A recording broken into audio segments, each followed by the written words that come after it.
Hey gamers, today we're going to look at Council of Four. Let's check it out.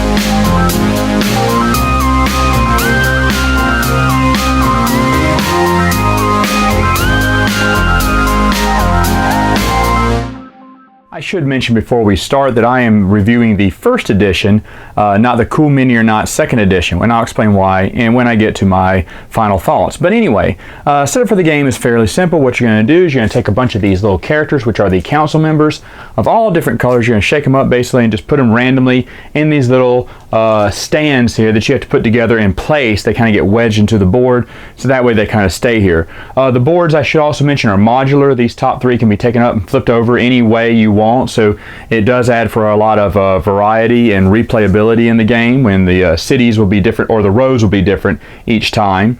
You'll also be shuffling up these little tokens here and putting them next to every city except for the purple city. That is where the King's Pawn token will start the game at. You also have your little starter tokens right here on the 0 score track. They'll also be here on the 0 nobility track. And on the money track, first player will get 10 coins, second player 11, and so on and so forth. Same thing with assistants. The first player starts with 1 assistant, second player starts with 2, and so on and so forth. All players will start off drawing 6 cards from this deck. Cards are different colors, basically matching the colors of the council members here. You do have wild cards that can match any council member, and I'll explain more about those in a minute. Everyone gets 10 houses of their color that they're going to be building out, and that's the main point of the game, is to build out houses in each one of these cities. And every player gets a little player aid, which is front and back for some reason. Same thing, but this player aid is ingenious. It's a great way to describe what's going on.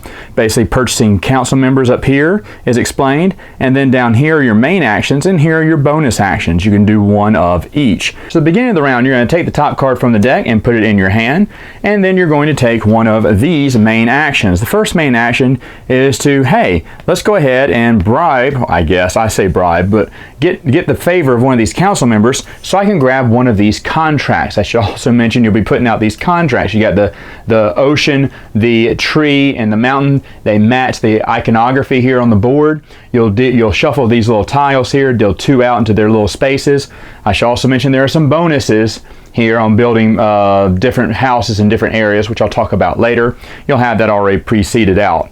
But anyway, one of the things you can do is buy. And what you can do, you're trying to get the cards that match the color council members. So here we have a blue, white, orange, and purple. So I have a blue, white, orange, and purple. So I could pay these 4 cards to the discard pile, and then because it matches all 4 of those, I can take either one of these. And what these do is a few things. One, it has a bonus at the bottom, which you would get immediately. In this case, I would get 3 victory points and I grab another assistant. And then I could build on a later turn in the C or D area on the board. And these cities are named from A to O, but I can build in the city name with C or the city name with D. If I took this one, these little arrows mean that I get to move up the nobility track. Whenever you move the nobility track, like if I did this one, I took 1, 2, I would get the reward instantly. I'd get the 2 victory points and the 2 coins. And as you move up the board, the iconography is very simple here. It's explained in the rule book. I'm really not going to go over too much about this, but very simple to understand. Anyway, so you take the immediate action and that would be it. That would be your action for the round. Of course, you'd refill that empty spot with another tile. Instead of that one, another main action I could have done is I could have bribed the King's Council. The King's Council sits right here on the board, right next to the crown here. Basically, the same rules apply. You have to have all the matching cards. But let's say I had these cards in my hand. Now, as you see, I have a wild card, which will signify the black player there. So what I'm going to do is I'm going to pay these cards. Well, if ever you have a wild in there, you have to pay 1 coin. So I'd go down 1 coin. Now, what would happen if I didn't have this? I didn't have black at all. Well, I could still do it, except I'd have to pay 4 coin, so I'd subtract 4 coin from there. If I only had 2 of the same kind, I had to pay 7 coin, and if I only had 1 of the same kind, I'd had to pay 10 coin. That is explained up here at the top of your little player aid. Hey, if you have all 4, it's free. 3, you pay 4. That you pay 7. 1 card, you pay 10 to get that tile. So that's basically what it's explaining to you at the top of your little player aid.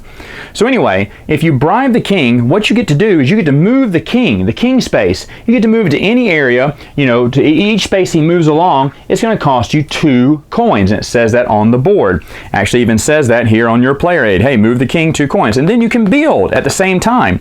You don't need a permit, because wherever the king is, he will allow you to build. Now you can build in the purple city, but it won't get you a bonus. If I was to pay 2 coin, let's say move him here, then I could build. I'd get one of my houses and I'd place him right there. Now the thing is, if there was another house there, I wasn't the first one there, then I would have to pay 1 assistant. If there were 2 houses there and blue player wanted to play there next, they would have to pay 2 assistants, and so on and so forth. So it makes a big deal trying to be the first one there. Now anytime you're there, you're going to get the reward of that city, which here, as you see once again, is moving up that nobility track. So then I move up the nobility track. Now the cool thing about these is these bonuses can combo, meaning let's say later on, remember I picked up the C and D contract later on, let's say on another turn, and this is what this one means right here, I can use that contract, flip it over, and I can build in that area. So I choose to build on D. So I flip it over, I put my 1 on D. Now, not only do I get the 1 coin that's signified here, but I can also follow any connecting houses that I have in connecting cities. I also get those bonus points again. So here, I would move up nobility track again. Later on, of course, if I wanted to build here, I'd get 2 victory points, 1 coin, and move up the nobility track again. So you can kind of see how these combos go when you're trying to build houses next to each other. Now that's not all.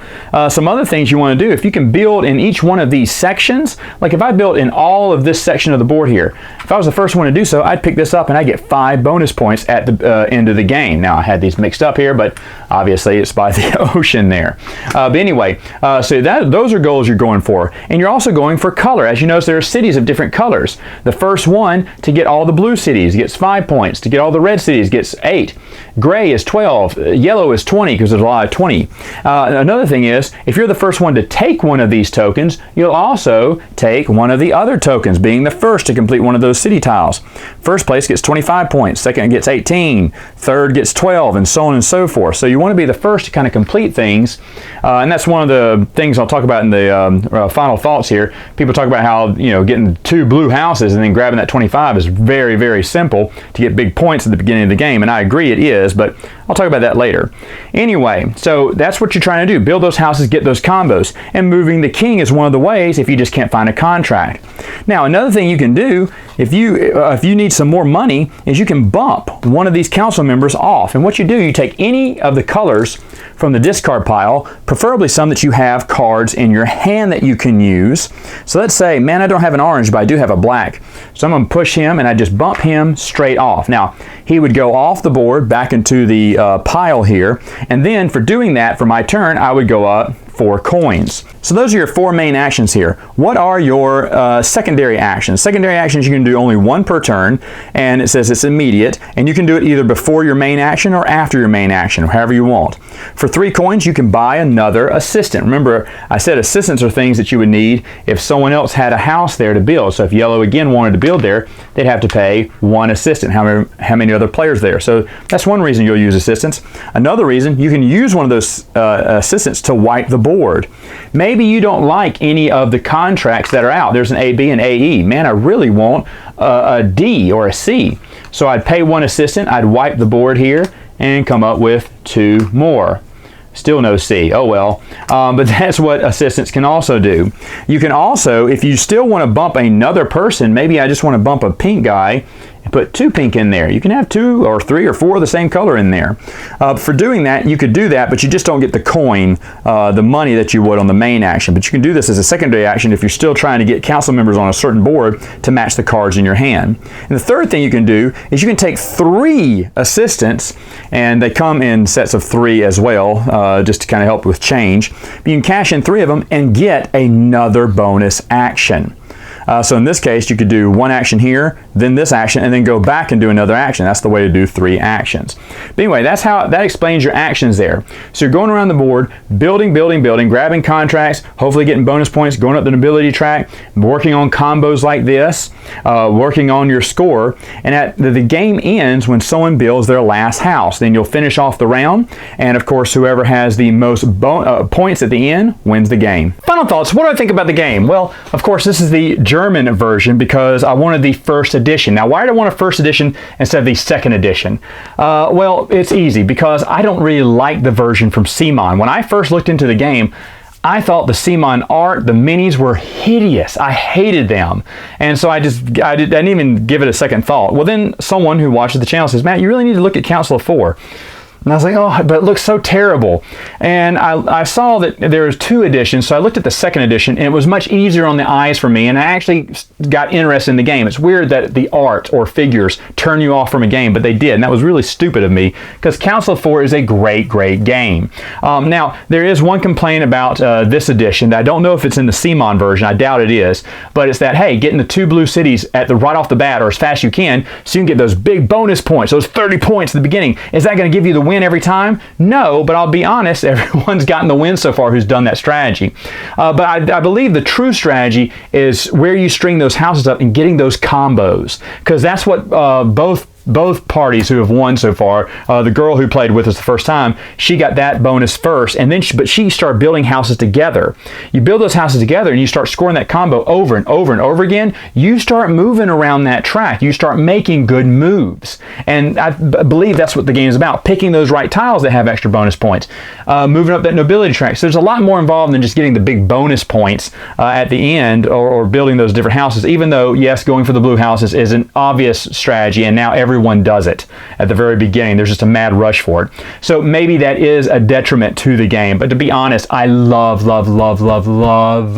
this game. I think it is so much fun. Now, there is a English version of the first version, although it's, I say impossible to find. It pops up once every blue moon. And so I just went ahead and just ordered this from Germany. Now, the guy who shipped it to me, it wasn't his fault, but it looks like someone dumped this in the ocean. The box came to me soaking wet. This box suffered from massive water damage, and thankfully, though, none of the parts got water damage in them, shockingly, because this whole box is water damaged. So that kind of sucks for me, but still, I really do love this game. I think it is worth your time. You may want to check out the CMON version. It probably plays better, and to some people it may look better. For me, it looked like just a total disaster, and I avoided it, but I'm glad I gave it a second look because this is a fantastic game, at least in my opinion. All right, gamers, that's all the time I have for now. Until next time, game on!